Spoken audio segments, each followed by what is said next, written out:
Hello everybody, how you guys doing? I hope your Sunday has been okay. Ekujo metal, ekubadu. Yes, go ahead and share this video. Invite as many people as possible because today we're gonna be taking time to talk like friends, like family, like partners in the struggle. So please do me a favor and share this video. Share it, share it, share it. All right. Please, please, please just share this video. Son of Shore, I see you. Thank you. Grandma Esther Oloyede, you are the first person here. So thank you so much. Do me a favor, guys, and just share this video. I want to have so many people here as much as possible. All right. For some time now, if you are an activist in Nigeria, you know that it's been a year of mixed feelings last year, but towards the end of last year, we all found ourselves in a situation that we were not very happy with. Because as it were, all the front runners in the struggle to free Nigeria from captivity, all the front runners were under the clutch of the federal government of Nigeria. And that was not good. That was not good because it dealt a heavy blow on the job that we were doing as social activists. It did a great blow on the job we are doing as freedom fighters. And so we suffered a little bit of heat. But the good thing is we may have been struck, but we were not finished. We've come to a point where we've dusted ourselves, we've come back on our feet, and in 2022, we are ready to take on our enemies because as them no want to slow down in their evil deeds, we too, we're not going to slow down. Today, I want to be talking about Chief Sunday Igboho. This is someone that came into the scene. He's been there for a very long time, but he appeared in the scene at a time when people like him were needed the most. And for that, he got my accolades, as you would say. He occupied a very respectable place in my heart. And as you know, in worship media, we featured him a lot. We followed his activities in Nigeria. And up until the time when the Nigerian government, in their usual way, tried to rendition him back to Nigeria the same way they did with Mazi Nnamdi Kanu. But this time, it didn't work out for them like it worked out for them with Mazi Nnamdi Kanu. And so there's been a lot of stories, a lot of questions people are asking. What really happened? Who is Sunday Igboho? You know? And today you're going to find out everything you need to know about Sunday Igboho. I love Yoruba people. I have a lot of friends from Yoruba land. In fact, the funny thing about me is that wherever I come, I just settle. So I've come to have some very strong relationships with my Yoruba friends, and today's program is dedicated to all of them. So if you are my friend and you're a Yoruba person, much love to you. Huh? All right, don't mind me. I'll just be picking my broken Yoruba here and there. Well, all right, I have someone in the studio to rescue me from messing up a lot of things I want to say about Chief Sunday Igboho, uh, the beautiful people of Yoruba Nation, their struggles, and where they are right now. And this person is someone who is very close to Chief Sunday Igboho. This person is his media aide. I'm talking about no other person than Prince Isoka. I'm going to bring him in, and he's my guest today. Ladies and gentlemen, welcome Prince Isoka Omo Odua TV of Omo Odua TV. Prince, you're welcome. Your mic is off. Yeah, ẹ̀kálẹ́ o. Ekale. Gbogbo ọmọ Yorùbá ẹ̀kálẹ́ o. Thank you so much. Thank you so much. It's good to have you on our show today. My brother. Thank you. Yeah. On behalf of Worship Media, on behalf of everybody who values Yoruba tradition, on behalf of everybody who is from the nation, Yoruba Nation, I want to appreciate you, my brother, for the struggle so far. I want to appreciate all the effort that you've made, all the sufferings that you've been through. It's not easy. Some people may not understand it, but they will get to know in the course of our discussion. But I want you to know that even if you've not heard it any other place, I want you to know on this program that we value you. People value you. People appreciate all your suffering. And you can be sure that one day, all your efforts will be rewarded. Thank you so much, my brother. You're welcome. Now, what is your relationship with Chief Sunday Igboho? Well, let me start by greeting my entire people. I'm talking about no other people than the Yoruba people and our neighbors. What I mean by our neighbors are the Igbos. So I'm sending a very warm good evening to everyone. But to the question you asked, I'm not more or less a son to Chief Sunday Adeyemo Igboho. He's my boss, he's my mentor, he's my father, he's my everything. When I say everything, I mean everything. Wow, that's deep. How did you come to meet him? Like how long, or let me say, how long have you known him? I've known him for the past 12 years now. And I know him through his philanthropical and through his philanthropic ways and his struggle fighting injustice. That is how I got to know about him. And since I knew him, I've never in my life for a second regretted knowing him. So when you talk about the struggle, tell us about Sunday Igboho. Like somebody say, oh boy, this guy, tell me about him. Who is Sunday Igboho? Well, I don't even know where to start from, but I'm going to start from somewhere. The Yorubas will say, Ile ladire oti niyi. Like, you may not follow someone. Let me say, you may not follow your son in your own house, but when he gets outside there, you will later realize he's somebody. When we are talking about Chief Sunday Adisa Majasola Adeyemo, popular known as Igboho, is a businessman, a well-known person in the so-called country. But ever since, let me say, from his childhood, like the story he normally tells us, he has always dedicated himself in fighting injustice, right from his tender age to this present moment.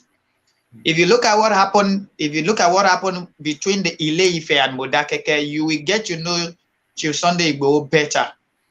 He is not indigenous of Modakeke. His father, his biological father, only went there on, his father is a traditionalist that deals with this consultation of Ifa of a thing. So his father was the one that stays in Modakeke. So he went there to meet his father. But during his stay in Modakeke, there was a shooting that erupted from Ife people to Modakeke. The issue of establishing a local government, blah, blah, blah of a thing. But unfortunately, he saw what was happening there as a cheating from Ife on Modakeke. So he stood in for Modakeke and took the fight upon himself. And one of his oriki is that means he used to take someone's burden upon himself. That means when he says that you are being cheated or this thing is injustice. And Chief Sunday Igboho is a well-known person. Well, what I mean by well-known person is vividly everybody knows him. One, he's a businessman that deals into various things: hospitality, motors, petroleum, oil and gas, all that. So he's a businessman that has a registered company, both in location 9 and outside the country. See, my brother, I'm coming. There's when I watched a movie. I watched a movie about him. It has part 1 and part 2, Igboho.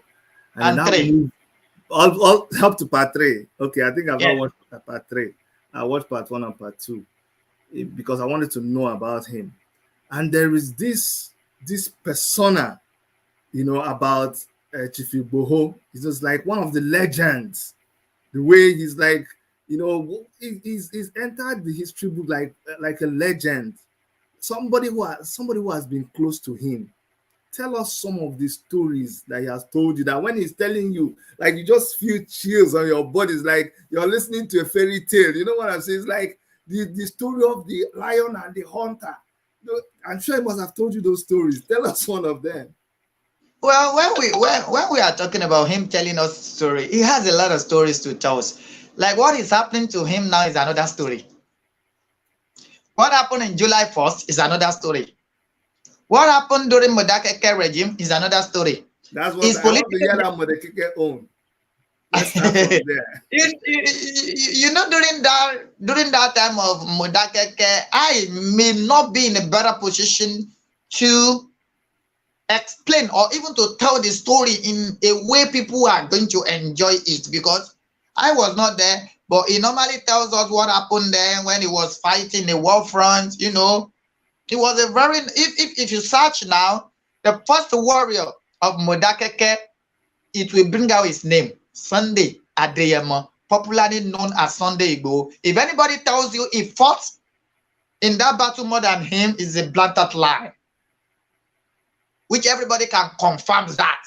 No, I used to call him one-man battalion, because if not for God, if not God, I swear to God who created me, he is a special creature that it is only God that can say you can get him. It's not easy. Igbo, he himself used to fear that name. So during his fight in Modakeke, it was like telling him not to. There are some places which even the indigenous of Modakeke could not even go. But he will go because he's very courageous. He's very bold. So during that war, he was the only person that entered into Ife. He went into Ife to fight them, to let them know that he is strong enough to comfort them. So he went into, if those are the things that are really, and he used to say something. He used to say he wants to write a story that will never fade. His story in Ile-Ife and Modakeke can never fade till eternity. And what the story is writing now also will never fade, because there is no how a good citizen of Yoruba land will not remember Chief Sunday Igboho. It's not possible. Is it that of a Gaga? Is it the one of a Ijebu-Ode or Ijebu Igbo? The one of Ekiti? Ondo, why was combating this so-called Fulani S-men in the bush? So he has been writing a story that will never be forgotten. That even his great-great-grandchildren will say and be very happy and be proud of their father. So telling story about Chief Sunday Igboho is something we can't say it all, my brother. We can't say it all. We can only say little that we know because his story continues. Is an hero. Awesome. Because awesome. when you are a warrior and you keep on existing beyond 10 to 12 years, I swear to God Almighty, you are an automatic great hero. Sure. He rules, and God knows he rules. Thank you. It's obvious that there's so many stories that you've heard, and you don't even know where to start to talk about them. We're looking forward to that book. I hope he's able to finish the book. The book will be out very soon by the special grace of God. Oh, that is good. That is good. Now let's come close to right now. Okay, I mean events that led to what we're seeing right now. When he appeared the first time, you know, I know at the time he was in politics. He worked with PDP for a while and all of those things. But we'll come back to that. The place I want us to talk about, or where I want us to go to now, is when he appeared in the scene trying to defend or avenge the killing of a man who had gone into farming. But I'll let you tell that story. So tell us the story, because I think that is what started this new phase of his popularity. Tell us about that particular event that made him very prominent again in the. Well, actually, that was not what started. That was not when it started. Okay, then tell us when it started. It started when the Nigeria, let me tell the Nigeria joint operation combining police, civil defense, army came knocking on his door that he should please join them in the battle against the Fulani S-men that were occupying the Federal Forest Reserve, Kishi. That Federal Forest Reserve was the forest, let me call it boundary between Oyo State and Kwara State. So hold on. The Nigerian army and other security forces, police and civil defense and all that came to him to come they invited him. Ask for his help to fight against the Fulani people that were occupying a place, Fulani headsmen, right? Okay. They invited him, yes. Continue. Yes. So, and during that time, it wasn't only Oyo State.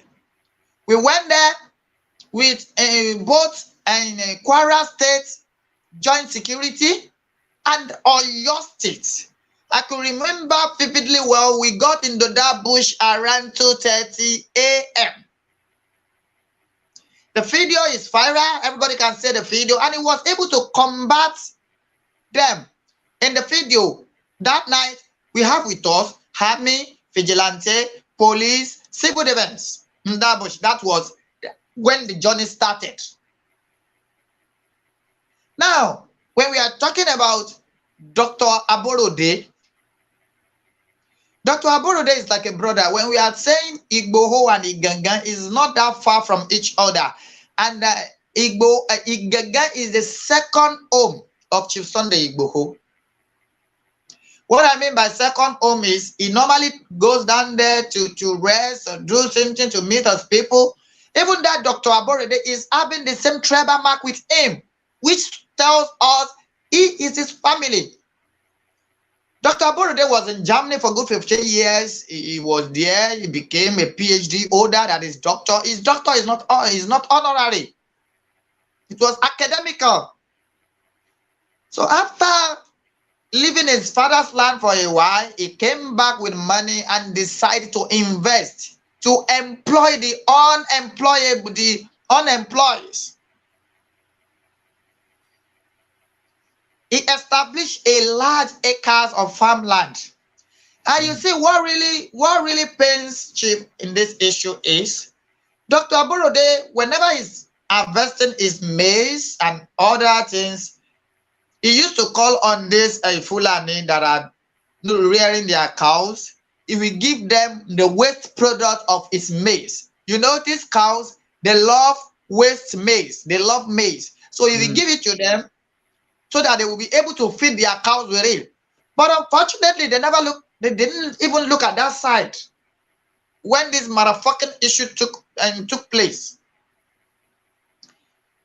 On his farmland, all of a sudden, he discovered cows. They directed their cows into that farm, destroyed the farms, destroyed the crops, destroyed everything. This is what prompted Dr. Aborode to head to Seriki Salisu's house to make a report, to ask him that why is people doing this? Why are they doing this? On his way back, he was attacked, macheted, and he was killed. So when Chief Sunday Igboho got the information, even it was the KBACs and some notable person in Igege that called the attention of Chief to it. So when he knew about, when he got the notice, the thing he did was just he rise up to the challenge, and we went there. On getting there, we visited all the KBACs, the Ashigaga, Onigbe, Onil, and Latte, all KBACs over there.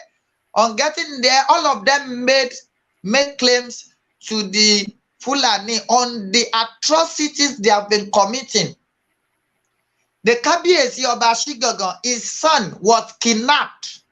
It was Seriki that became the intermediary between the kidnappers and KBAC gave ransom. Wow. Before his son was released. So when Chief heard of all this, he went to Igaga and visited all the notable people there, including the KBACs. Now, after that, he will head straight to the Seriki's palace. On getting there, on his boys sighting us alone, they started bringing out different type of weapons, guns, cutlass, axes, everything. If you watch that video, then why Chief was asking Seriki that what is really happening, that why is this taking place on our land? You came to our land, we accommodate you, we give you chieftaincy, we give you land to stay, and yet you are killing our people. As Seriki was responding to Chief, we heard a gunshot from one of the Seriki's children. Chief collected that gun that day. Okay, now Chief said, if this is what you people are up to, then I'm giving you 7 days to vacate my father's land. It was that 7 days that generated a lot of controversies from the government, from the back of a thing. Saying Chief will not go, he will go, he will go, he will not go, he will not go.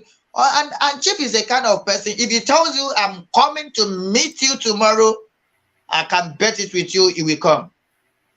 If he tells you, I'll do this, I guarantee you 99.9% that he will never renege on what he said.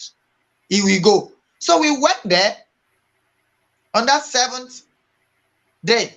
We went there. On getting there, the youth are already angry. So Chief went there. He addressed the youth, pleading with them. Already before we got there, Seriki, I think, he has left the place because he is also scared. He has asked people who Chief Sunday Igboho is, and they've told him the kind of person he is. So before we got there, he has disappeared from his palace. Even Chief didn't enter into his gang, or what do they call it? He didn't even go there. So it was since then we've been encountering different problems. Moving from there, going to Igua, going to all previous places, going to Ekiti, going to Ondo, going to Osun. They were kidnapping in some areas in Osun State. He went there. He went there, and nobody can lay claim that he asked for once taking life of anybody. During that struggle, he didn't take life of anybody, because there is no how you are going to hear of his name that you won't even run it. You won't stay. Let me ask you a question. Let me ask you a question. So, okay, that meeting with Seriki happened. Was it after they killed the doctor? Or was it before they killed the doctor? It was no. It was after they killed the doctor, and they killed one. I wanted you to tell us. Alaja also, who owns that incident where they killed the doctor. How did it happen? Well, you know, we were not there. So it is what they tell us, we will also be able to relate. Sure. We were told they used cutlass to machete him. That was what we were told. And we also saw the pictures, which confirms it was macheted. And this is what made Sunday Igboho to go to Seriki's house. Why will you kill his brother? Even on getting to Igaga, the father of Dr. Aborode was begging Chief that he should not allow this injustice. I understand now. I needed to bring that out because, since we didn't talk about it, people wouldn't know why Sunday Igboho went to Seriki's house. So now that we mentioned it, we read the rest is out there in the news. We all saw what happened. So now how did we move from him going from town to town, village to village, forest to forest, trying to defend his people who have been intimidated by Fulani headsmen? How did it get to that, to the point where we now saw him defending the Yoruba nation, or the formation of, because I don't want to say the wrong one. So you tell us which one he was really part of. Is it Yoruba nation? Is it Odua nation? Just let us know which one. Well, if you say Yoruba nation or you say Odua nation, you are still on the right track. But we know it is Yoruba nation, because it is not only Odudua that is our father. We have Orunmila, we have Obatala, so Yoruba nation is the best. Yoruba nation has comprised the entire tree that gave birth to the entire Yorubas. Now, let me come back to the question that you asked. How did it come about going from one village to the other? Forming a movement that was now asking for an independent Yoruba nation. Let me tell you this. Chief Sunday Igboho himself is a movement. He is a movement, because there is no how you will hear Igboho is into something. Everybody will be eager to join him in that struggle. That was what happened. So within a very short period of time, he has his tentacles spread across the southwest. He has his tentacles. There's nowhere you mention Igboho's name that you won't hear people tell you, yes, we know him. Even the warriors there, the hunters, everybody. So getting people together was so easy for him. Is a person that God created with a lot of wisdom. He has wisdom. And he knows how to control and manage people. I can tell you, he barely sleeps. He barely sleeps for 2 hours. Even if he's eating, when he's eating and he receives calls, the Fulani are operating on certain road or in certain village, he will leave the food immediately and get into his e-locks. Is going. So he was able to, he sacrificed his time, his money, his energy, everything to rescue his people from these killers that call themselves Earthmen. That was what he did. So it wasn't that he didn't just come out. He came out to rescue his people. Because let me tell you, if he didn't come out that time, maybe now Yoruba land, Yoruba people would have been reduced by 70%. Because the way these people were going there, I agree with you. The way those people were going there, they were going from one village to the other, killing people. Kidnapping. In Oyo State alone, they operated about 17 villages within a day. Killing people on their farmland, destroying their farm, raping half women. So all these are what prompted him into action. He wasn't in any way fighting the government. He was just fighting injustice. We've been living together for long. Why is it now that when we have a Fulani man on seat, it is now that we are having that issue, the Fulani issue? Why? So all these are questions he normally asks. What is happening? If you go to Igboho, you can't see Fulani. But they have it in a Gangan, all that, and they have been living together for long. But why now, all of a sudden, they start killing our people? What caused that? And they came, how am I going to put it? It's just like they are on a mission to destroy the entire Yoruba land, if not for Chief. Awesome. Yoruba land is known for agriculture. So if you take agriculture away from us, we are finished. That was what they did. Okay, my brother. When it started with when the movement expanded to going from now having to do protests, okay, the government now came after him, leading up to the one when you guys were attacked in the place in his house. Tell us about the night of that attack. The very first one, I remember Koiki Media was transmitting live, and it said they were shooting, and they were showing pictures of you guys there, and then they didn't come into the house that day. So a lot of people were saying, "Oh, this thing is fake. If we're just firing knockout and just pretending that there was fighting going on, but that it was fake." You know,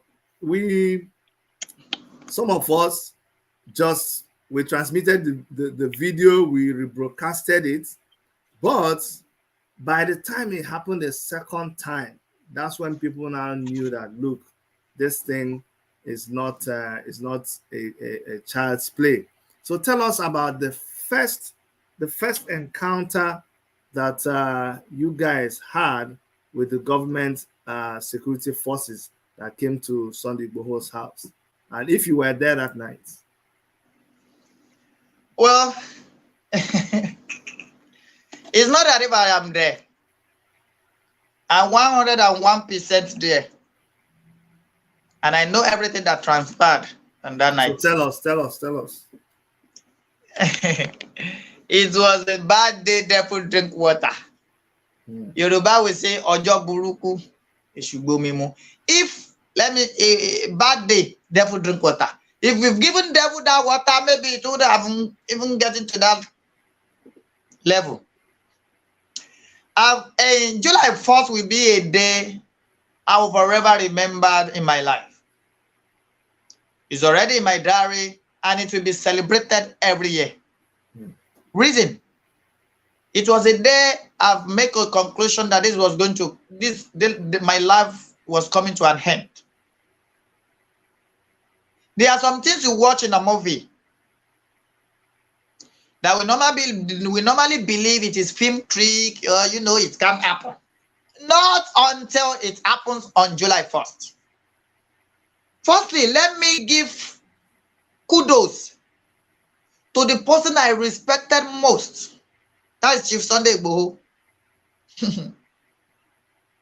If, I repeat, if what happened on that July 1st happened to someone else, I swear to God, they will never hear about that person again.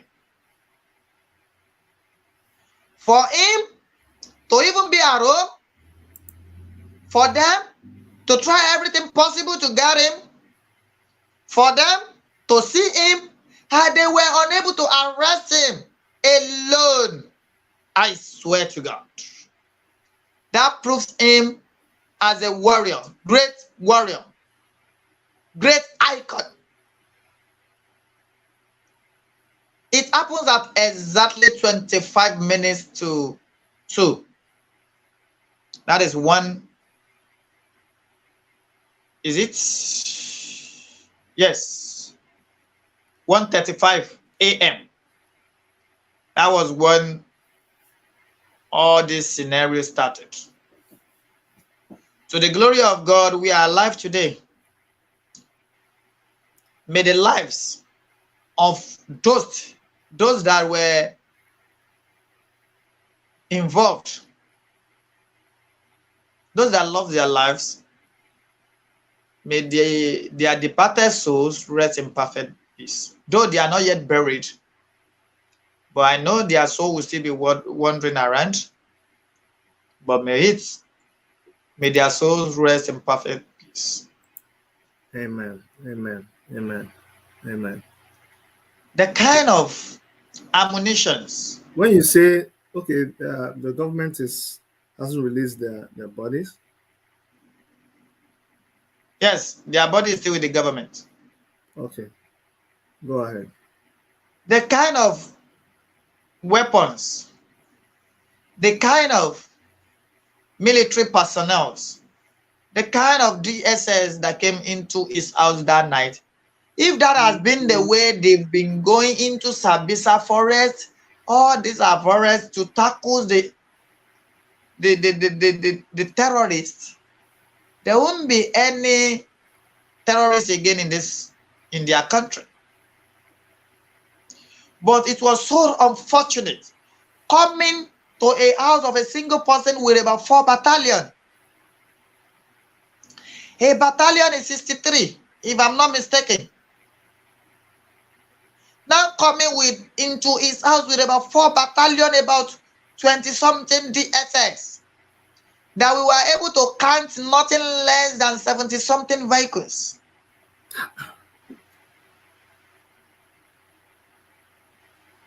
They tried everything possible to destroy the house. They tried everything possible to kill everybody in that premises. They brought in petrol to burn down the house. But God Almighty saves the soul of those he wants to save. And he took away the soul of those he wants to take away. Because nobody engaged them in a gun battle. Nobody. We were already planning to sleep. Chief is the kind of person that loves playing table tennis around 12-1. That is when he's normally less busy. We were together outside discussing because I came visiting him. Well, we were planning to do something the next morning, so I came visiting him that night, but I couldn't go again. I decided to pass the night, not knowing that incident was going to happen that night. Where I was around that 1:20. We were outside. He was about receiving a call. He was receiving a call, so he moved inside. So they locked the gate. within that very short period, let me just say 15 minutes with that, we started hearing I mean, gunshots everywhere. I believe if the government were to go in a proper way, a proper manner, the best thing to do is to have a megaphone and says, okay, this your house is surrounded by security personnel. Is it that you surrender yourself to the government? There was nothing of such. They came with force, gunshot everywhere, shooting sporadically into the building. My brother, it wasn't easy. It wasn't easy. They forced their way in.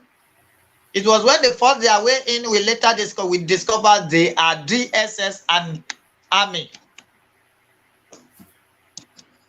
It was when they forced their way in that we discovered that.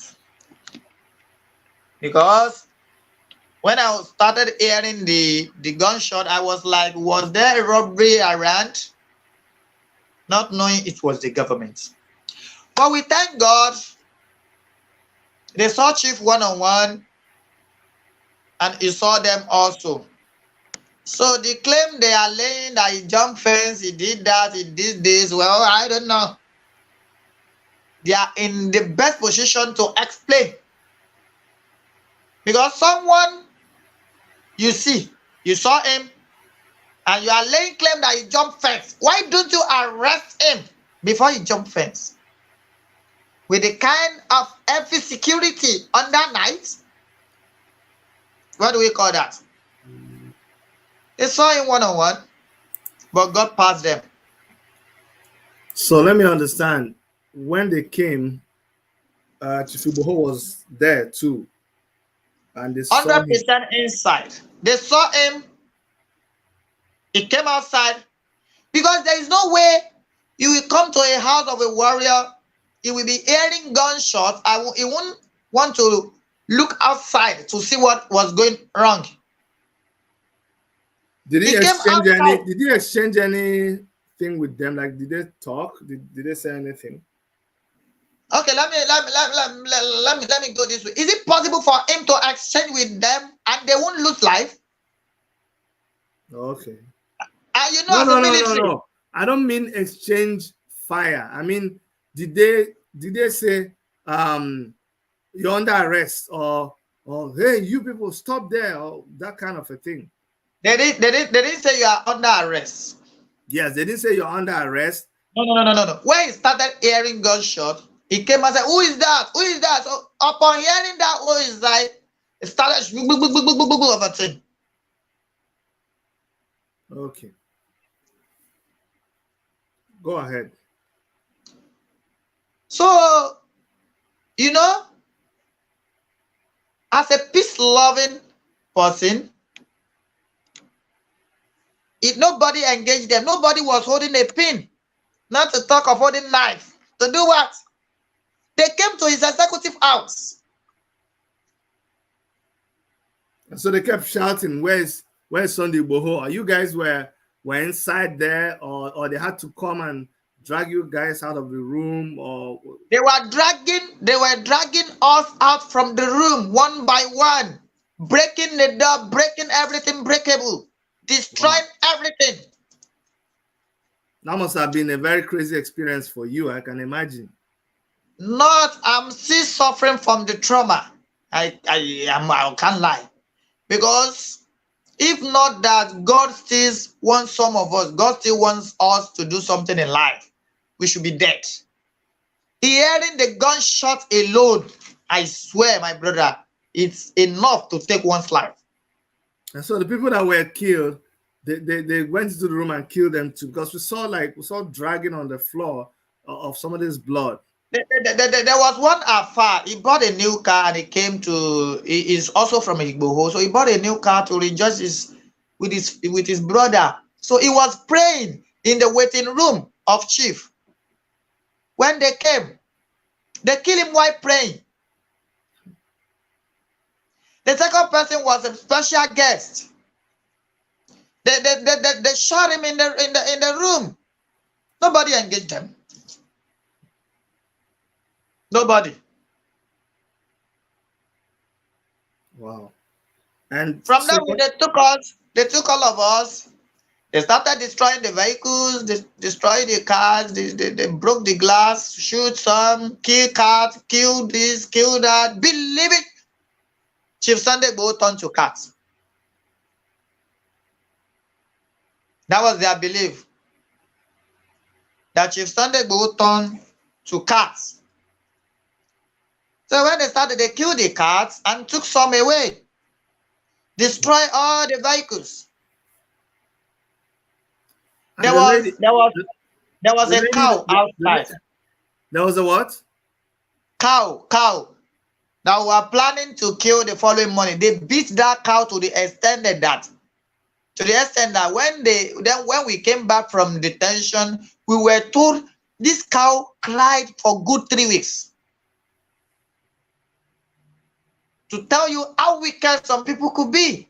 The lady who was there was a lady that was transmitting that night. There was a lady that was live that night. She was transmitting. Yes. What's her name? It was that lady that saved our lives. Yes. What's her name again? Lady K. Lady K was also arrested with you guys. Yes. So when did they find out that she was transmitting? Because I know we were at that night, we were live. We were retransmitting what she was doing. We were also broadcasting it live that night until it suddenly went off, and she was traumatized, she was crying, and it's still live on our station. So when did they stop her from transmitting? When they broke into her room.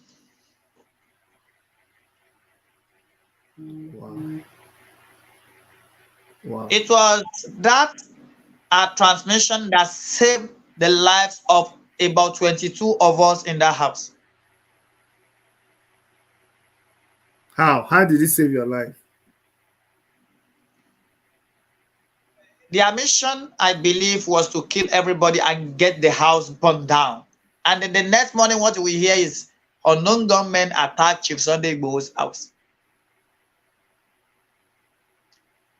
Yes. But because she went live, straight, the news has already spread. They were also watching it. They were watching it. It was because they were watching it, they were able, that was what made them to stop their evil plans. They were watching it. I see what you mean, that's what saved your life. And so after that, the next day, or was it that night? Tell me your journey to all the way to Abuja. Well, it was that night we held, because we left Chief Sunday Igboho's out at about 4:30. Let's say to 5. We got to Ekiti. We had a stopover in Ekiti. And this was now the Nigerian army carrying you people. Yes, Nigerian army and DSS. DSS. Okay, so they carried people that night, and they started traveling with you that night. Yes, even rushing, serious rushing. They were not planning to waste a second. They were rushing because they don't want the day to break and meet them. So they carried. But the army. We discovered that the army disappeared when we got to a stage, and it was only the DSS that we got to Ekiti together. When Ekiti for like 3 hours before we continued the journey again, and we got to Abuja at around 8 p.m. in the night. The next day. Yeah, that was on the 1st of July. Wow. We got to Abuja. They naked all of us. They naked all of us in front of the female. They are female of. But before we got to Ekiti, I said we were 22. 22 from the house. So we have 11 male and 11 female. So on getting to Ekiti, they were asking, who is Lady K? Who is Lady K? Who is Lady K? Wow.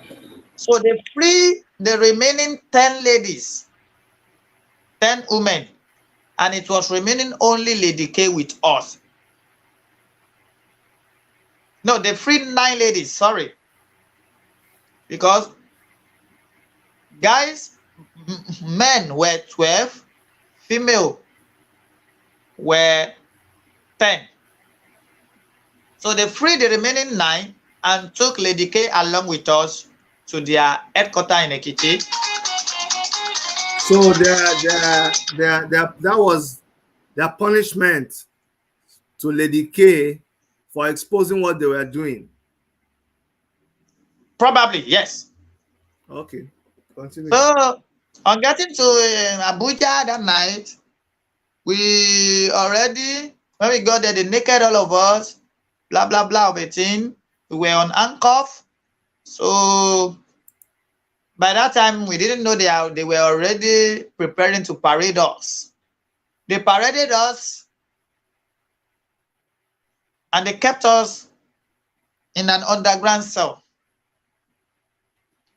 We were on underground cell for good 2 days before they move on to another underground cell. Before we now spend a lot of the following day, they call us out to write statements, blah, blah, blah, everything. We thought it was a journey that will be cut so short that maybe the next 2 days we'll be going back to our house, not knowing we'll be there for some time. Wow. So while in detention, how was the treatment there? Well, you know, detention can never look like home. We didn't know.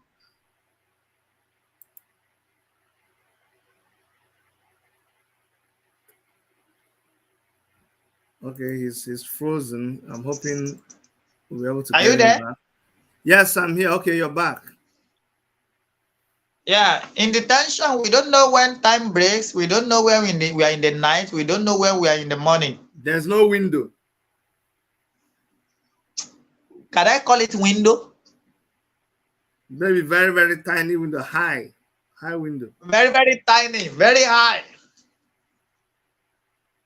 We defecate in the same place we sleep. That same place we eat. That same place we urinate. And we're together with these Fulani and Hausa people with IPOP.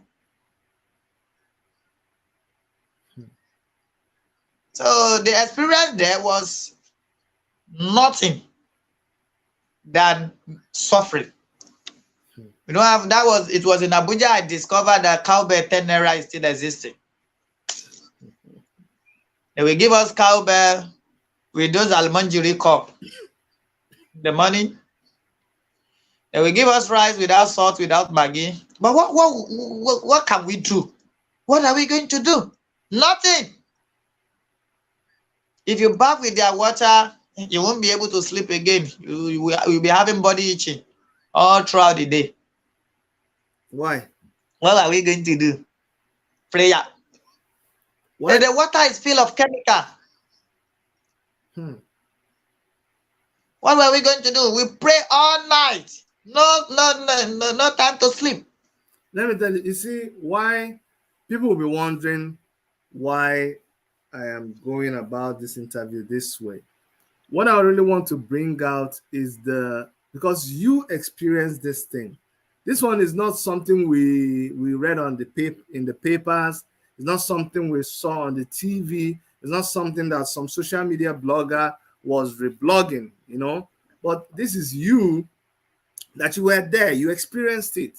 So you are not telling us your experience. And it's important people understand that this life of activism is not easy. It's not for the faint-hearted. These are the parts, these are the sides of the story that people don't see. Because usually people they just sit on social media and they type things and they blame, they accuse. You should have done this. Why didn't they do this? Some two people will even start fighting each other that have no knowledge of what happened. So when you tell us stories like this, we're able to appreciate the experience that you people went through. That's why I was telling you that we really appreciate all the things that you guys have suffered, in the course of fighting for your people, for everybody. Anyway, so you guys were in detention. Yes. And then, of course, down the road, there was an intervention. People were complaining, people were protesting. And next thing, we saw you guys in court. Exactly. We saw Moyele Shore in court too. And yeah, it was exciting to see Shore in court. And tell me how you felt, the first time you guys came to court. And I'm sure before that time, you didn't even know a lot of what was going on outside. Well, we don't really know what was going on outside, but there is this man that always gives us words of encouragement. That is Mazi Nnamdi Kanu. Okay, you guys were in the same cell with him. Wow. Not the same cell, but opposites.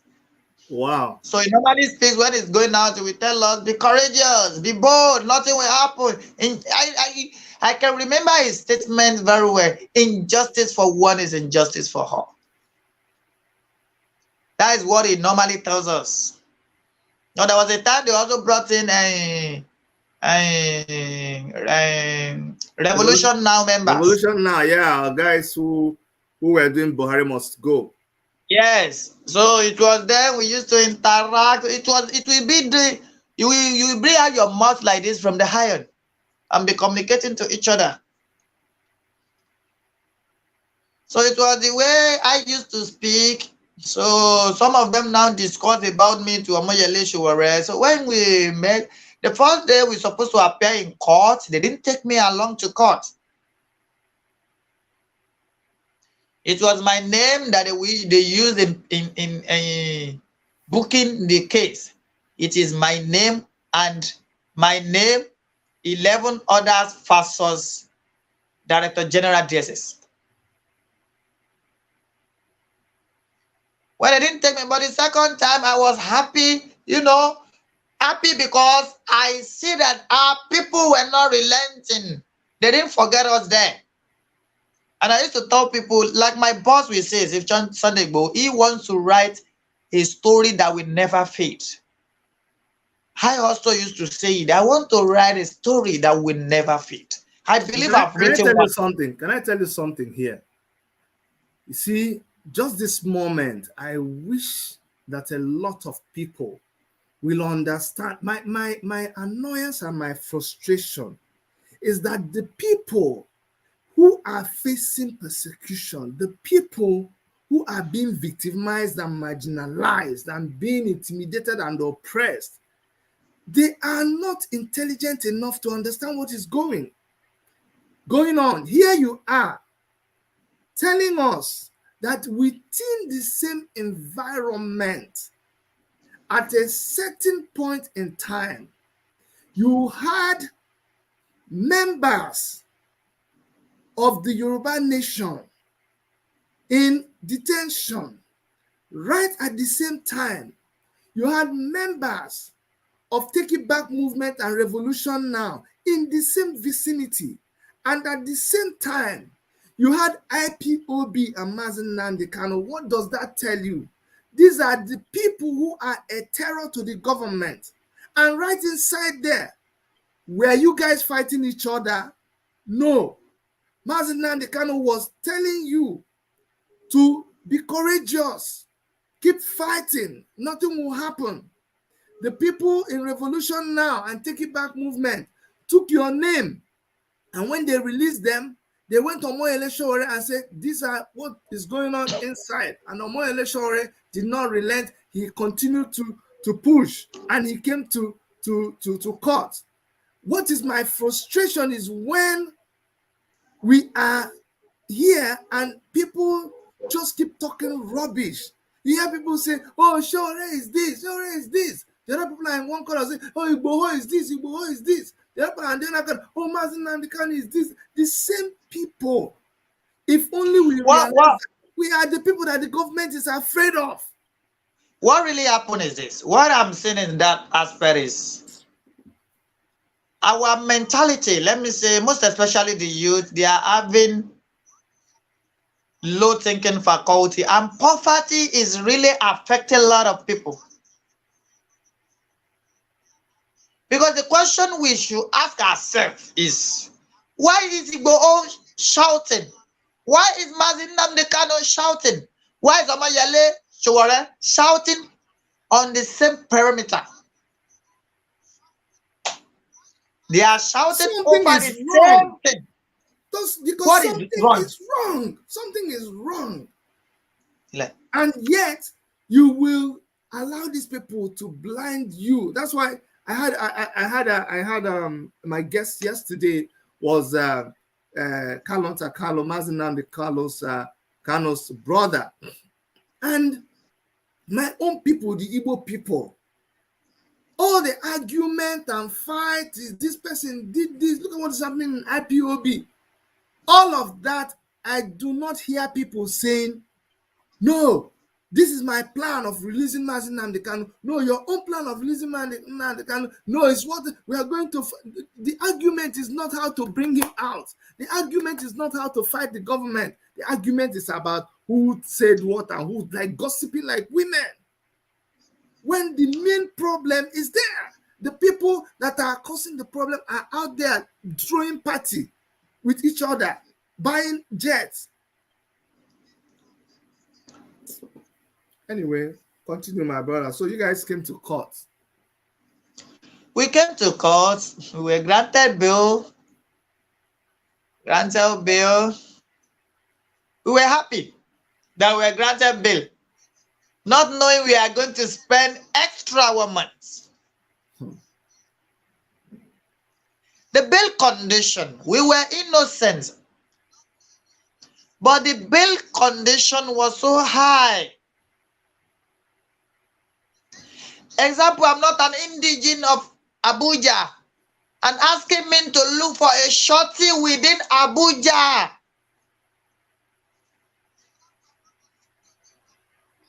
All this, my brother, we suffer for another 1 month. Our lawyer pleaded that we should go, they should take us to prison. Because if we believe if we go to prison, we will have access to at least better life. At least our life will change. Because in their custody over there, we put on one same pint. That is if you wear pint. What will be on you is what we wear. Like me, I don't wear any cloth to Abuja. So all this time, you were in detention without clothing. I was given one rag. Will I call it rag? The neck is very open like this. In fact, let's just forget about it. But I see it as a sacrifice. Like I used to say, if I go out and toast a lady, whether the lady tells me yes or no, and I went visiting in their area and I'm being beaten up in that area, I swear to God I'm going to marry that lady. What I suffer for must be achieved. Yes, that I believe you. I've lost a lot of things to the struggle, but I believe it is part of that sacrifice. That sacrifice Chief Sunday Igboho is giving now. I want to be part of that story. And Nigeria go better from when? I know my age now. They said as from February now we buy fare at the rate of 300 plus. Where there is no job, where there is nothing, Nigeria is crazy. They were asking our president about economy. He was talking about Greek. See, from a very long time, when people saw me with Moyele Shore, my own people, they said, Chidi, you're a saboteur. You're a saboteur. What are you doing to Moyele Shore? Why are you not in Biafra? People will see me with Nnamdi Kanu. They say, Chidi, oh, this one that you're doing IPOB, Biafra something. We don't know where you stand. Right now that I'm talking about Sunday Igboho and wearing Yoruba outfits and relating with my Yoruba people, some other person will be somewhere. Their biggest problem will be, oh, Chidi is wearing Yoruba outfit and talking to Yoruba people. Oh, you can't trust him. And there is no how you won't find that. Even within Yoruba land, some people are still using that their bigot mouth to abuse Sunday Igboho, but they will later realize that he is truly committed to rescuing them from being perished. Nigeria, example of Nigeria is just like a ship, like a Titanic. A Titanic ship that has already sunk. You see that top that is about to sink? That is Igbo and Yoruba. It is just the two of us now, the two tribes that are now struggling to get out of that ship, to get out of this sinking country. If Benin Republic can be celebrating 10 years of uninterrupted electricity supply, what are we celebrating in this fucking country? Educational system in Benin Republic is 3 years without strike. In this fucking country, you can spend 8 years without graduating. What does Benin Republic have? They have nothing. Nothing than this importation of a thing. Now tell me, where have we gone wrong? If this generation fails to make correction, if they fail to make amendments to all this injustice, we will never get it right again. You see, it's so shameful. It's so shameful to this generation that Shore will be confined to Abuja, that he cannot even go and see his mother, that Nnamdi Kanu will be held in detention, that Igboho will be held in detention. I don't have any. My brother, what exactly can they call the offense of Sunday Igboho? I'm coming now, but we are going to come to Sunday Igboho. That's where we'll end. That all of this thing will be happening, and I don't have anything against entertainment, but that what will be our primary thing, the thing that will be our biggest thing, is just dancing. I know that people are tired, people don't want to, but you see, if you do not fight right now, if you do not fight for your freedom, you will regret. I'm pitying the generation, because how they will regret by just sitting down and allowing these people destroy us more and more. See the loans that they are still preparing to take. Who will pay that loan? Is it not this generation? And we are busy. We're not interested in activism. We're not interested in the liberation struggle. We're just moping around like people who are not intelligent. Let's go over to Sunday Igboho. Okay, so next thing, we just saw that Sunday Igboho was arrested in Benin Republic. There's been so many stories, so many interpretations about what happened. And for me, this is a great opportunity to hear directly from someone who is within the circle and somebody who is close to him. So tell us the circumstances that happened and exactly what happened that day when Sunday Igboho was arrested. Well, you know, the time he was arrested, we were also in detention. Oh, yeah, but I mean, you're close to things, so you must have heard some stories. And I know that you have been able to make contact with him. His arrest in Benin Republic, I see it as just like a male child play. Because the government of Benin, the Republic of Benin, till now, they could not establish any case against him. Oloye Sunday Igboho is just a transit in Benin Republic. And this is not the first time he has been passing through Benin Republic to Germany. He is into motor, is dealing with motors. He normally buys some cars from Benin Republic into this, their country to sell, to Nigeria to sell. That means he didn't pass through that country illegally. He has been going through that country before. He is just a transit. And he has never for once, as at the time he was arrested, he has never for once been declared wanted in Nigeria. Can I ask you a question?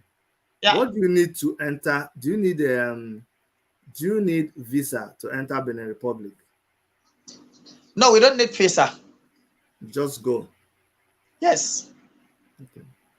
Because of your ECOWAS passport? Yes. Okay, continue. And even under the ECOWAS law, any African citizen has right to be in another African country for good 90 days. Even if you are going to establish any case against the person, it will be after that 90 days. Good. Okay. As I am now, I have every right to live in Ghana, to live in Cote d'Ivoire. It is after 90 days you can now challenge my entry into your country. So the same thing with other Africans. They can come into Nigeria and stay in Nigeria for 90 days and go back without anybody challenging their stay. Yes. Okay, good. So now they arrested Sunday Igboho in Benin. Well, you say you were in detention then. And then you just, I don't know what you can tell us about it more based on what you know. Because I really want people to hear it from somebody who what I can only say is the world should know the Benin Republic are holding on to Chief Sunday Igboho unjustly because he has not committed any offense in Benin Republic. Neither has he committed any offense in Nigeria because he has never been once declared wanted. Yeah, even up to they now. were the one that attacked his house. They were after his life. So if he tries to escape, to find asylum in another country, don't forget he's a citizen of Germany. Oh, he's a citizen of Germany. So if he tries Sunday Igboho is a citizen of Germany. That's what you say. Yes, he's a German citizen. See, that's one thing that confuses me here. And that's where the West is not being fair to us. Okay? Under international laws, Nnamdi Kanu, who has a British passport and who is a British citizen, shouldn't be held in Nigeria the way he's held. Now you're telling us that Sunday Igboho has German citizenship and is being held in Benin Republic. Should I ask you something? Do you think the problem we are facing in Nigeria, British doesn't have hands in it? Somebody says that Sunday Igboho is not a citizen of Germany. Let the person come out with evidence and tell me he has wives, he has children there. So he can do his verification. He should try that. He should do his verification. When we speak about him, we don't just speak. We have our fact and figure. It's okay. That's why I prefer to talk to you. But, well, I'll just take whatever you've told us because you are closer to happenings. Anyway, you have been able to, because you told me before, you've been able to make contact with Sunday Igboho. How is he feeling? What is his state of mind? Well, you know, there is no how you will be in detention. You will be held somewhere for some days, some weeks, some months that you won't feel somehow. No place is comfortable like your house. His house is a mansion, not just one house, not two, not three, not four. So if you've been hostage in a place, definitely you'll be feeling somehow. It needs, like people normally says, it needs medical checkup. It needs medical checkup. And I believe by the special grace of God, it will be out of there very soon. Good. What does he feel about the struggle? Does he think that people should abandon the struggle? What does he say? If my brother, if it is about him abandoning the struggle, he will have been out since. He's not ready to dump the struggle. Okay, now let me tell you, if he dumped the struggle today, then why is he suffering? What will happen to the suffer he has been heard of? What will happen? That means he suffers in vain if he should drop the struggle now. So he's not ready to drop the struggle. Likewise, myself, I'm not ready to drop the struggle. We are in together. Good.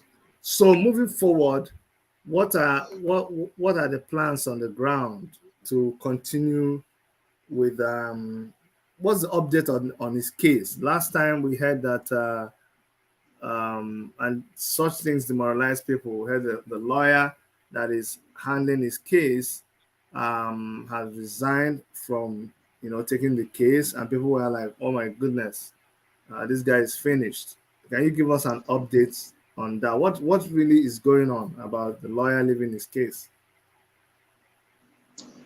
There is misconception here. When you are talking about his lawyer,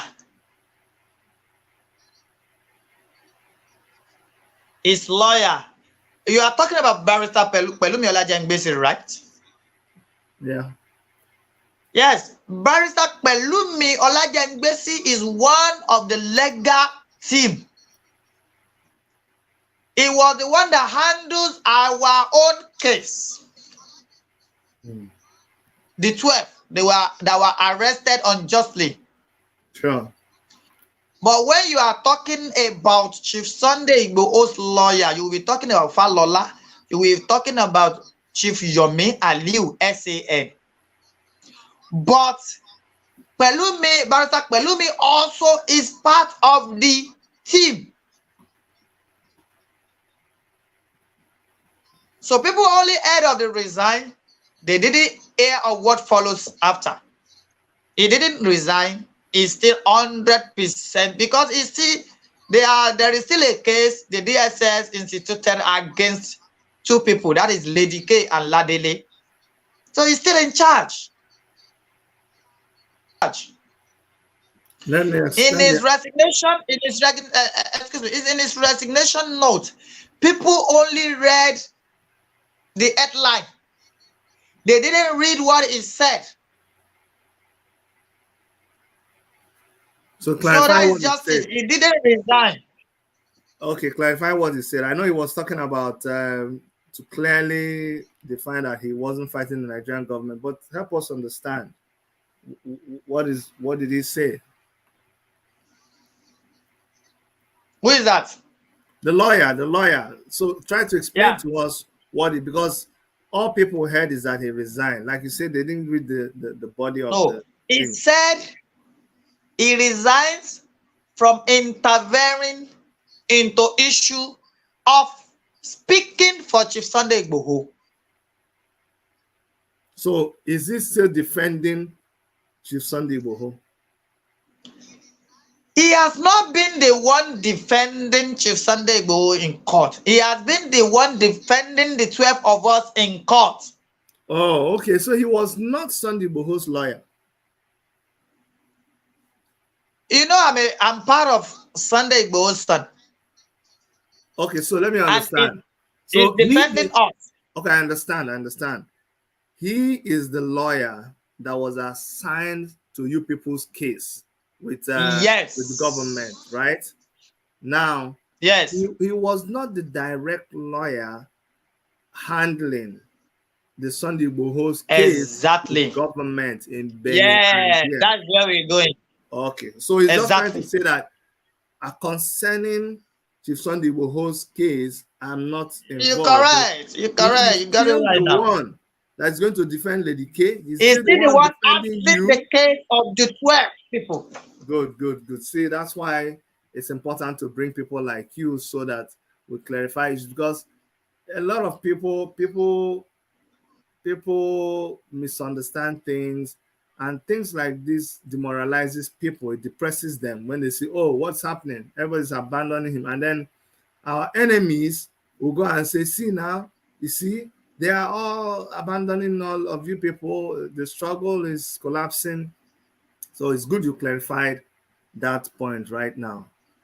My brother, we're gonna come to the end of this interview shortly, and you've been able to bring us an in-depth view of what is happening with Chief Sunday Igboho and the people around his movement. You know, what about his family? How is the family doing? The wives and the kids and everybody. Well, you know, is someone that has a wife in Canada. He has wife in Germany also. So the one in Germany is with him in Benin Republic. But the children are, you know, the children are citizens. They are also they are in Germany. He has children in Canada. The ones in Canada are there. The ones in Germany are there. So the wife, the mother, to the ones in Germany, she's with him. In Benin Republic is the one doing the cooking for him, you know, giving him food, and the one that has access to him and all that. So the family are praying. They are not depressed. They are praying. Good. Please send our love to the family, and then I want you to just leave a word of encouragement for everybody who's involved in the struggle and everybody who may be depressed or losing hope with the struggle. What do you have to tell them as we round up? Well, I don't have much to say, but what I will say is whosoever that believes in one Nigeria should stay out of this struggle. But whosoever believes that we must put an end to this injustice, we must put an end to this fulanization. We must put an end to this born to rule of a thing, should join the struggle to liberate the Yoruba people. Sunday Igboho being in detention doesn't mean Yoruba nation struggle has ended. It is now that we should show him much love, not letting him regret his action. We must now come out and be more stronger. They can't kill us, or can they kill all of us at once? Mm. Even if it remains only one person, I believe Yoruba nation flag will fly one day. Thank you very much, So I want us all to have the belief in God and have trust in God that we will definitely come out victorious. Thank you. Thank you very, very much, my brother. Prince Omiyale Ademola of Odua TV. You have a YouTube channel, right? Or Facebook? Yes. Tell us your YouTube and your Facebook channel so that we can also go there and subscribe and follow you to get updates. On YouTube is Shokan Omo Odua Media. Shokon, that is spell it for me.